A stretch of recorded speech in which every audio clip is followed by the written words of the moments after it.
Hello, I'm Ted Stevens, and I'd like to welcome you to the Ohio Little Kanawha Railroad. This railroad is a model of trains running through West Virginia in the 1950s. It's basically a coal hauling railroad, but it also serves many of the towns and industries throughout the state. I'm going to hand this off to Earl Girbovan, and he is going to do the narration for me. So, thank you, and here's Earl.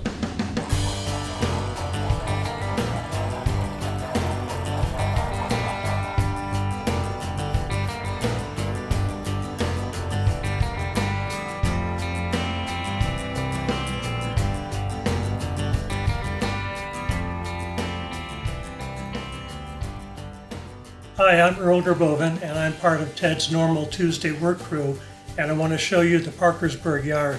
This yard was salvaged from the original layout before we moved to this location.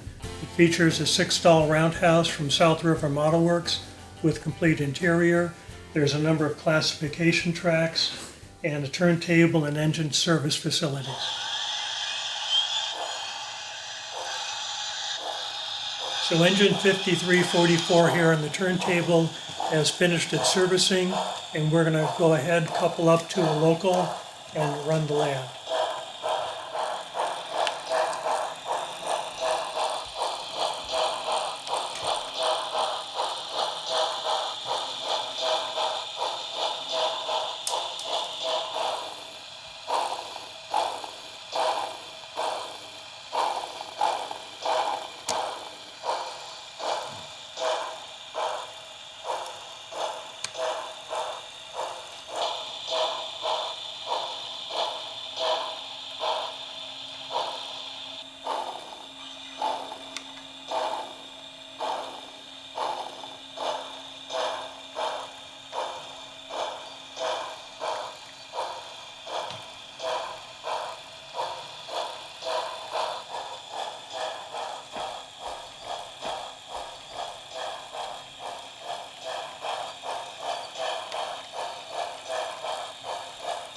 So behind the yard is the town of Parkersburg itself. It's anchored by the Grand Hotel, which is a Bar Mills kit. The entire town is built on a separate module that can be removed for maintenance. The O&LK layout occupies a space of roughly 15 by 50 feet and has over 200 feet of mainline track. There's an upper and a lower level of track. They can be run separately for open house, or they can be joined together, which is the way we run the layout for operations. The layout features numerous craftsman kits from Bar Mills, Sierra West scale models, fine scale miniatures, and numerous other manufacturers. All of the buildings have indoor and sometimes outdoor lights and interior detail. Now, this isn't the first home for the layout. The layout was originally in an office building about a mile away from here, and a local high-tech company bought the building, so we had to move the layout. Out came the Sawzall. The layout got cut into 3 separate pieces. Our landlord was very accommodating, took out an entire bank of windows floor to ceiling, and with the help of some local modelers, we moved the layout out in pieces, loaded it into a 14-foot U-Haul van, and brought the pieces over here to its new location. This worked out really great, as the new location has much more space and allowed us to expand the layout.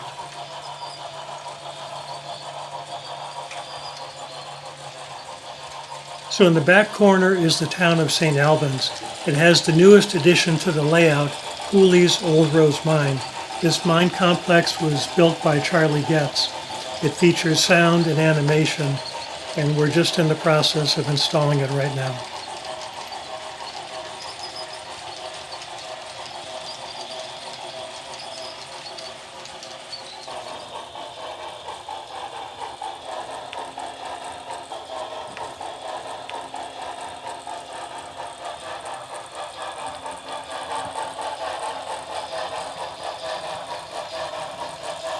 As we come out of the tunnel from St. Albans and around the curve, we approach the Thurmond mine.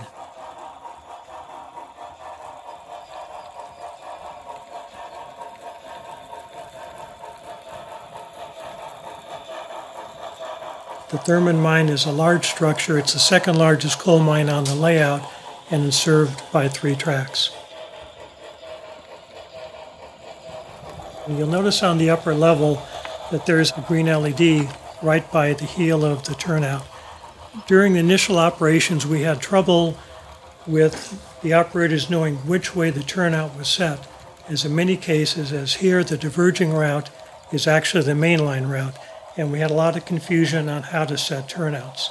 We put in LEDs at each upper level turnout, and if it's green, you're staying on the main line. If the LED goes to amber, then you're on a diverging route, which is off of the main line. The next thing we come to are 3 little DPM buildings. This represents the town of Thurmond. If you see it today, it's pretty much a ghost town. So this is a slightly compressed version of that town. The actual signs from the buildings at Thurmond were reduced and put in the windows, and the paint was all done to match the buildings at Thurmond.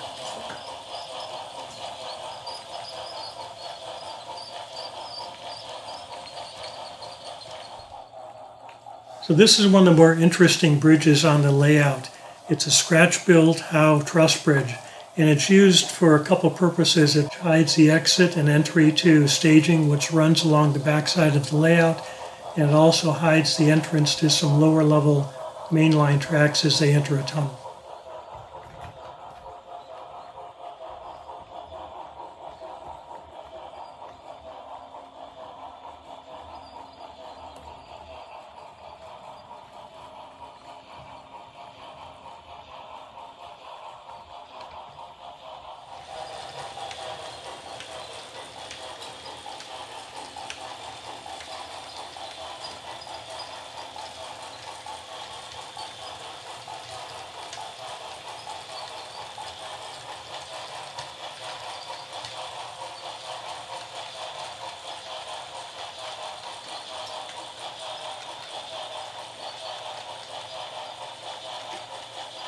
So this is the town of Quinnimont on the other back corner of the layout.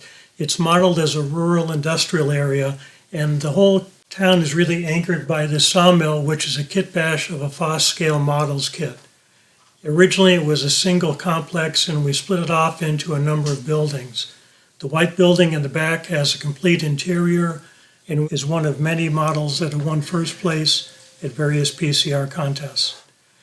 The interesting thing that we did is in looking at modeling the sawmill, we wanted it to be an industry that was large, that was very active, and we needed lumber piles. And we looked at commercial lumber piles that were out there, and none of them really seemed to work for us, so we decided to scratch build the lumber piles. So the lumber piles that you see are actually coffee stirring sticks. The coffee stirring sticks are a bit large for HO, but once they're in a lumber pile, they look really good. And a box of coffee stirring sticks at $7 is much more cost effective than hundreds of dollars of scale stripwood. There's also some other outbuildings that were built using the coffee sticks as well. All of the coffee stirring sticks were colored with alcohol and chalks per tutorials on the Sierra West Scale Models website. In front of the lumber mill is the I.M. Dunn Company. This is a fine scale miniatures kit that we're just installing and need to add some details yet. So along the back of Quinnimont are 2 structures from Sierra West Scale Models. The first is the foundry building, which consists of a stone foundry, and next to it is a board-by-board built pattern shop. There's also an office and some additional details outside the foundry. The next structure on the layout is O'Neill's Fabrication. This is also a Sierra West kit. It features board-by-board construction using alcohol and chalks to color the wood the same way as we did on the sawmill. It features an Arduino-controlled set of LEDs inside to simulate an arc welder. So Quinnimont is a good place to talk a little bit about scenery. In most areas of the layout, we've gone to using real dirt as opposed to packaged dirt. One of the main reasons was cost, that for a layout this big, it takes a lot of bags of dirt to fill the layout. The nice thing about using real dirt is you get different textures, different sizes of boulders and all that. which allow you to blend the foreground into the background. The other thing that you'll see in Quinnimont is where there's roads and paths that we've gone in and scratched in different colors of dirt to simulate pathways and roadways. Also, we've been using, I guess you would call it ground up leaves. If you look along the edge of a driveway or alongside a road, you'll find ground up leaf litter, ground up twigs and branches, and we use that quite a bit to transition from the dirt into the greenery. It's the same thing you'd have on a real piece of scenery where you've got dead things alongside the road. As the train leaves Quinnimont, we go over these bridges. These lift-up bridges are the entrance to the layout, both for the upper level and for the lower level. One of the issues that we had with these bridges when we first put them in was the vertical alignment, especially with this upper level bridge, that the track would tilt on us. What we did is put in carriage bolts with wing nuts, and that allowed us to set the vertical height of both sides of the bridge. And since we've done that, we've had no problems with the bridges.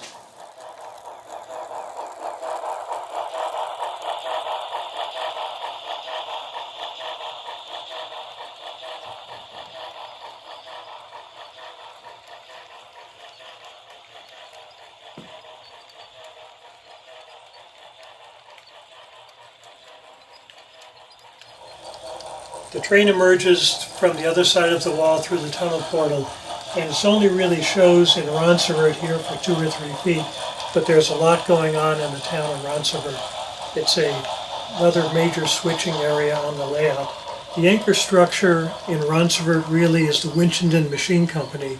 This is one of the structures Ted used to get his structure certificate. It features a fully detailed machine shop in the first floor and a detailed drafting and office area in the second floor. There's another car dealership repair shop in the back with a fully detailed interior. Also in Ronceverte, there are 2 different coal dealers with trestles and coal dumps. There's a plumbing supply company, and the far side of Ronceverte is anchored by the large J.R. Baron Gould Company tannery. Again, this is a fine-scale miniature kit that's been modified to include a wharf and a small river scene. Numerous other kits from Bar Mills fill out the scenery. Leaving Ronceverte, we transition to the lower level. We exit via a tunnel into the town of Deer Creek. Deer Creek is modeled as a backwoods mining town that time forgot. There's a small central part of the town with a dry goods store and a blacksmith shop that kind of anchors the town. It's a mixture of kits from Sierra West Scale Models, some kits from a Craftsman Structure Show, some kit bash structures, and a scratch-built station. The other part of Deer Creek is the mine and the support for the miners themselves. The structures you see in the background are actually bunkhouses from a logging kit that we've repurposed to be housing for the miners. There's 2 bunkhouses, a cookhouse, and a shower house. Farther over is the mine for Deer Creek itself. The mine has been modified. Originally the back track was for narrow gauge, so we extended the back of the mine structure itself to handle standard gauge cars and redid the layout of the mine and the hoist house so that we had room for more cars to be switched. The red hoist house itself has a complete interior. You know, in model railroads, we're always compressed for space. And one of the issues we ran into as we did the layout is how to separate different parts of the layout. As we talked earlier, the Deer Creek Mine area is an area that's time forgot in the backwoods somewhere. Well, we're adjacent actually to the Parkersburg yard, and you'll see in a minute the town of Marlinton. So we had to separate this. So what we did in a number of areas on the layout is did view blocks. In this case, this mountain range is a view block, and we'll see in a minute that there's a gully and some track work and a cut over here that separates this part from the rest of the layout and allows you to move from, you know, a busy industrial area to a backwoods area and have it all flow logically. Your eyes kind of stop at each end and you're really focused on the town, and you really do feel like you're in an area all by yourself.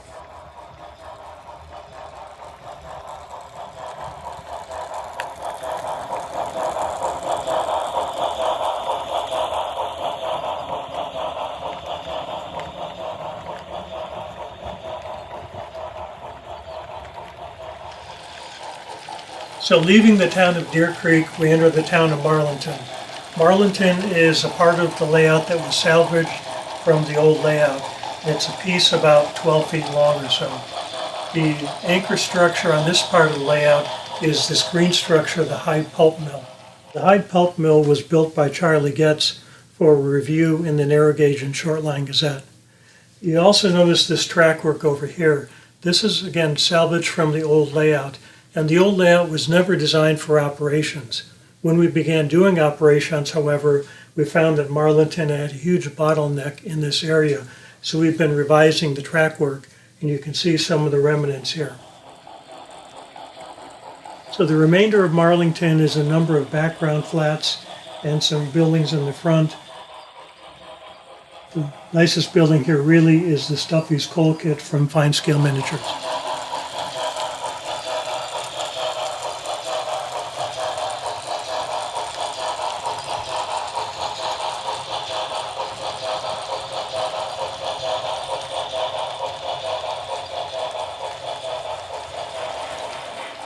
Coming out of Marlinton, you come around the back corner of the layout and into Elk River Yard. Elk River Yard is the main yard we use during op sessions. It's a 5-track yard. The thing that I wanted to show you was this section back here. You notice that as we've gone around the layout, some of the sections aren't quite finished yet. And what we've really tried to do is work from the back to the front so that we're not reaching over finished scenery. And you can see we've got the mine in the back we're just finishing up, and then we'll finish up the front here. The other interesting thing about the front portion is this is the exit of staging. There's staging tracks that run the entire length of the yard. And one of the issues we had was keeping an eye on the throat here in staging. There's an eastbound and a westbound track, and a turnout that's hidden in the staging, and we had to know where the trains were. So what we did is bought one of these. This is a backup camera like you purchase for your car. It's all of about $40 on Amazon, and it lets us see what's inside staging. And if I would take off this piece of scenery, you can see the same red line here that we know to bring trains up to stop. And that's the same red line that you see down here. The west end of Elk River Junction features a small yet very detailed engine house and servicing facility.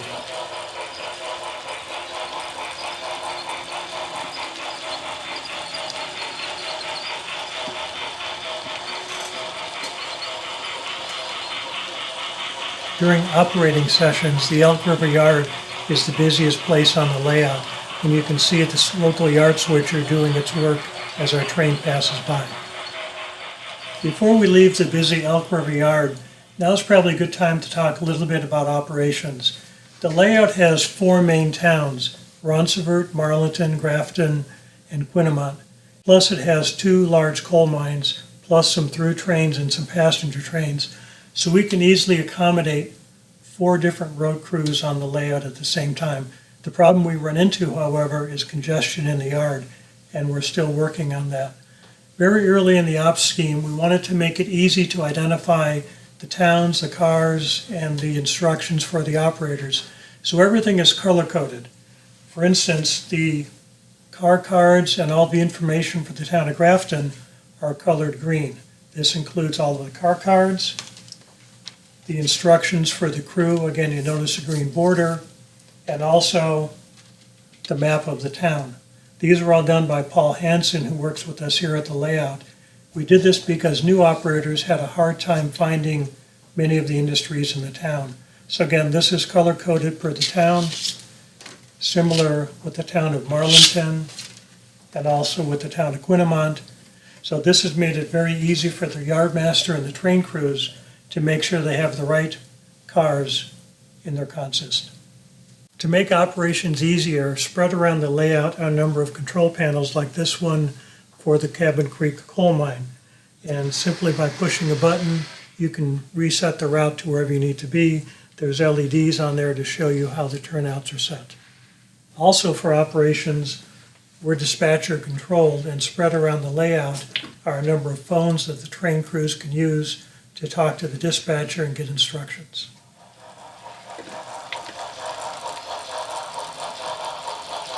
So the third and final part of the layout that was brought over from the old layout is the Cabin Creek Coal Company. This is the largest mine on the railroad with 3 tracks and is serviced by its own coal train.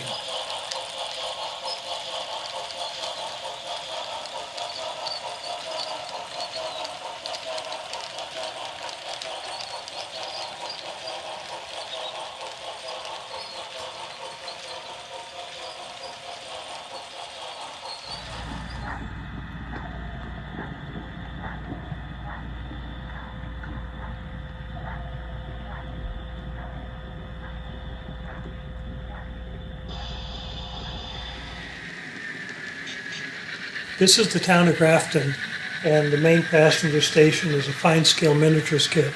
The C&O passenger train will stop here briefly to load and unload passengers. And once all the passengers are safely aboard, it'll move on and we can move into town. This is probably the densest industrial city on the layout. The town of Grafton is anchored by these 2 fine-scale miniature kits. One of them is a foundry, the other is a heating company. And as we work our way along, there is an oil distributor, and Printer's Row in the back is a Foss scale kit that we use as a divider so you're not seeing the train the whole time as you're operating. One of the things that we tried to do on the layout was to vary the road surfaces. You can see back here we've got kind of a concrete road. In here, it's cobblestone, and you've seen in some of the other towns that we have dirt roads and asphalt also. So we've tried to mix up the paving to make it look a bit more realistic.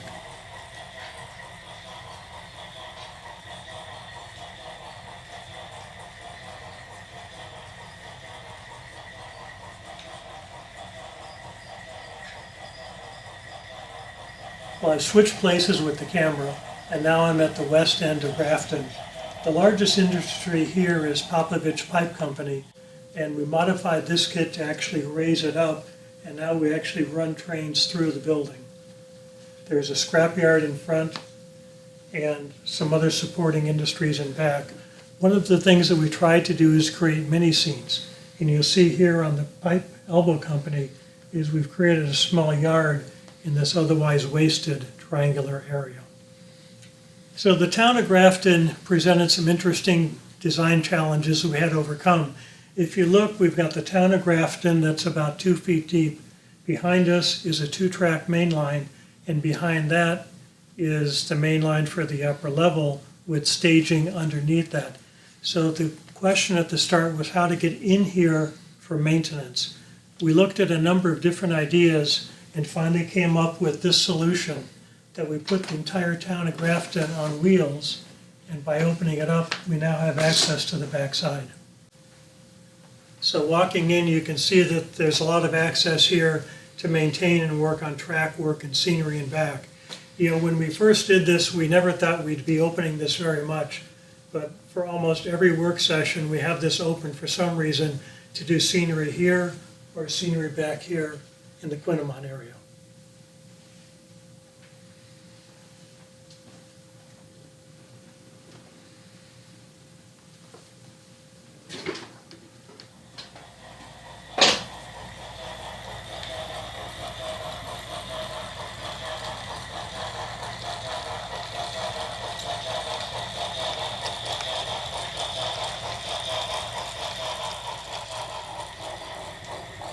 So as we come out of the tunnel behind Parkersburg, we've gone full circle on the layout and we're back to where we started. In front of our train you can see a whole cut of brand new blue boxcars for the O&LK that have just arrived for the next run. And at this point I'd like to turn it back over to Ted Stevens. Building this railroad has taken about 10 years to this point. It would have been impossible to do this without the help of a dedicated work crew. Ray Lombardi, Earl Girbovan, and Paul Hansen had devoted their Tuesdays to helping me with this project. Seth Newman has provided much needed guidance and assistance in installing the electronics.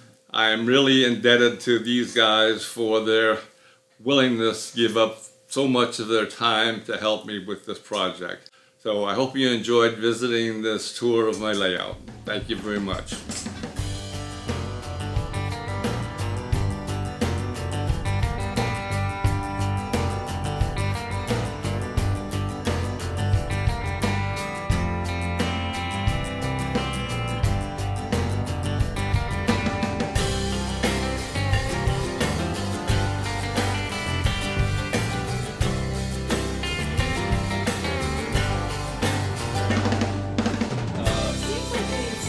Oh, wow.